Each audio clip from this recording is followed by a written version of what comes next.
Some people know your true worth. They know your potential. They just don't want you to know it. Hello, I'm Darren Magee. Today is the final part in a short series looking at the suppression of self in narcissistic relationships. In the first part, I looked at why some people play down their skills, their talents, their true abilities around narcissistic people. In the second part, I looked at the long-term effects of suppressing your true self. This time, I'm going to look at what happens when people begin to utilize their skills, show how capable they really are whenever they begin to find their voice again. And I'll look at it from both the perspective of the narcissist and the person who begins to regain control. And although the following could apply to any kind of relationship with a narcissistic person, for the sake of this video, I'm just going to refer to a narcissist and their partner. So if you find this topic to be interesting, please consider subscribing. Now, among other things, narcissistic people tend to have an inflated sense of superiority, and they can be very envious of others. They believe others should be envious of them. They also have a huge sense of entitlement and can lack humility, so they struggle at the thought of others having any kind of talent, skill, or knowledge they don't. They have a fragile self-image of being perfect, flawless, and special. And sometimes they can be relentless in their attempts to maintain that false image. This often involves de-skilling and silencing those around them. And long-term exposure to this kind of behavior can certainly take its toll on those exposed to it. But what happens when someone begins to regain their autonomy? Well, firstly, behaviors and tactics can vary on the individual and depending on where they are on that narcissistic spectrum. But typically, when they see someone they had some kind of control over begin to do things in their own best interest and succeed, they'll generally put up some kind of resistance. Now, if it's a grandiose narcissist, well, they might not actually care, not at first anyway. They might consider whatever the partner is doing to be beneath them, so they might react with indifference.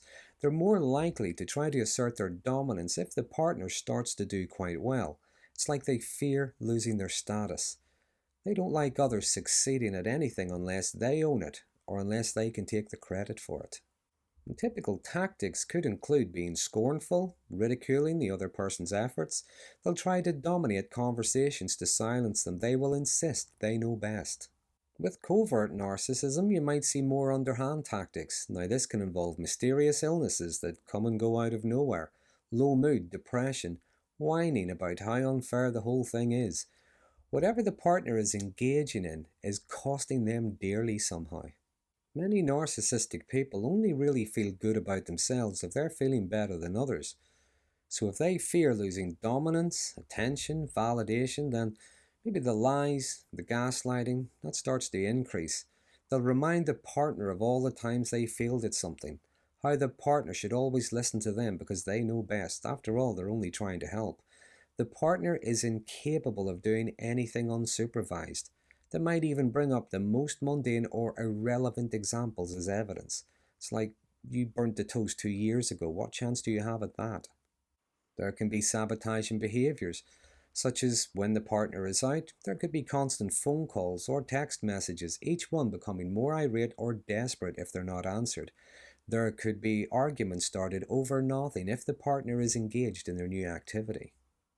But when someone starts to pay more attention to their own needs, do things in their own best interest, start making new friends, educate themselves, they start to become more able to cope with a narcissistic person's attitudes and behaviors.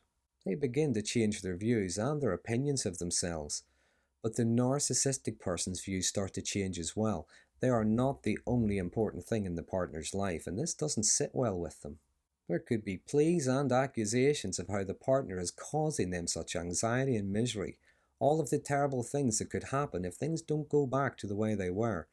There could be a variety of veiled threats. Again, depending on the individual, these threats could seem quite petty, some could be quite sinister, some even aggressive. They might go into a narcissistic rage.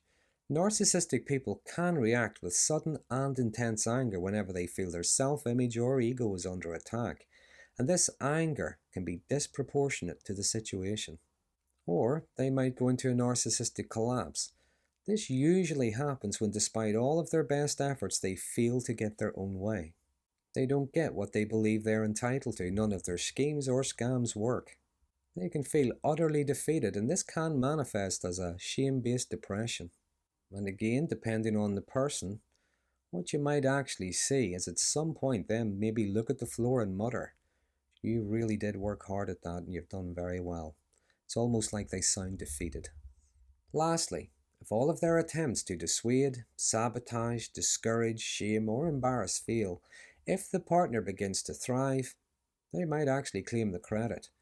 "They are where they are because of me. I did it all for them. I showed them the way." And then they dump me. So there are just some of the things a narcissistic person might experience and how they might react whenever their partner begins to live more autonomously. But what about the partner? What happens to them? Well, I'd say the following is more likely in the absence of the narcissistic people who hurt them. It is, of course, difficult to heal in an environment that hurts, because dealing with narcissistic people can be emotionally and mentally taxing. But whenever someone begins to reclaim their sense of self, their sense of power, they can start putting that energy where it needs to be, using it more effectively. They stop trying to please someone who is never pleased for them.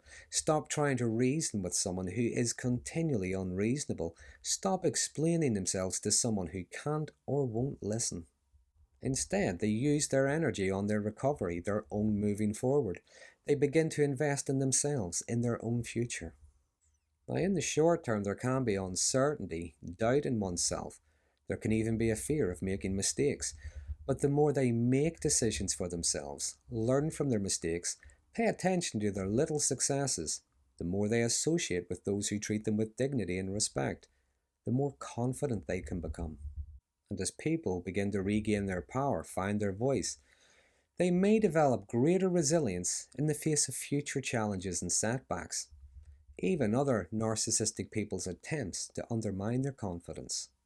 When they find their voice, begin to speak up for themselves, they don't necessarily have to be rude or aggressive, just more assertive. Narcissistic people often rely on manipulation to gain and maintain control over others, but whenever people become more self-aware and more confident, they can become more resistant to manipulation tactics. Someone asserting their voice often involves them recognizing, valuing their own thoughts, feelings, and opinions. And this involves developing effective communication skills. As people learn to express themselves clearly and assertively, they can become more secure in expressing themselves. The more confident someone becomes, the more challenging it is for narcissistic people to exert control around them. Next, when people begin to grow in self-awareness, this can lead to an improved emotional well-being. They can begin to understand, acknowledge, and process their emotions, which can lead to improved emotional resilience. This often goes hand in hand with setting and enforcing boundaries. Over time, people become better at articulating what they will and will not tolerate, what they can be flexible over, and what is a red line, and this creates healthier dynamics within their future relationships. And also, recognizing and utilizing their true capabilities can help someone reclaim a sense of independence. People can become more self-reliant and less dependent on the approval or validation of the narcissistic people in their lives. And this is not just a catalyst for personal growth and self-discovery, it can also inspire other people to pursue their passions and set and achieve their goals. Help them develop a more authentic sense of themselves. So to summarize, narcissistic people tend to think in low-resolution ways. It's all or nothing thinking. They can be very jealous and envious. They can feel as if someone else's success takes something from them. If others are increasing, they must be decreasing. And this makes them very competitive by nature. But when people begin to regain a sense of self, a sense of autonomy, in the short term, they can experience a wide range of emotions such as guilt, fear, anger, anxiety, and so on. But in the long term, they can learn to appreciate their own worth. They learn to pick their battles, and they can begin to thrive doing things that they were criticized for or were disapproved of. They can also learn to form and maintain healthy and supportive relationships. Now, I'm not suggesting that regaining your power or finding your voice is easy. Recovery from narcissistic abuse is not a mad sprint to a finish line. It's not a push of a button, a flick of a switch.